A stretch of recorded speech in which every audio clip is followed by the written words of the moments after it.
हम लोग थड़ा जाने वाले हैं और ये अभी तैयारी कर रहे सब लोग। देखो मम्मी की तैयारी कर रही है। तो मैं એટલું જ લીધું 4 જ બુક और पापा तैयार हुए थे? બુક લાવું पापा अभी तैयार नहीं हुए।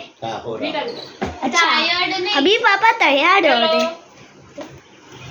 हाँ मम्मी आपको दो बोलना पहले चाहिए बनाना ना guys।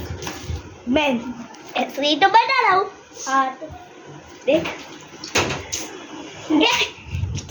कहाँ जा रहे हैं हम मैंने तो बताया ना कहाँ जा रहे हैं छेड़ा थरा किरण मासी को नानो नानो बाबू आने वाला ऐसा हाँ आ थोड़ो खारू हेयरस्टाइल बनाયું પેલું કરતા આ કરવાનું કરતા तो गाइस हम लोग बस हो गया ना? और नहीं हुआ अभी।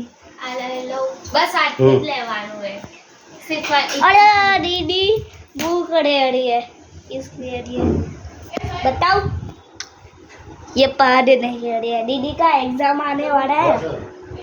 एग्जाम खत्म ही नहीं हुई अभी दीदी का।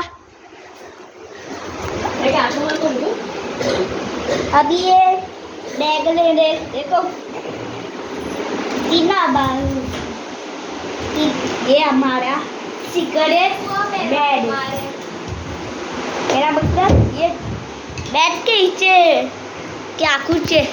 अरे मुझे मत कर परेशान मत कर बे। वहां से परेशान मत कर। बस अभी अच्छा बस तो पार्ट 2 बता दूं थोड़ी देर के लिए। तो ये दीदी स्टॉप कर फिर बाद में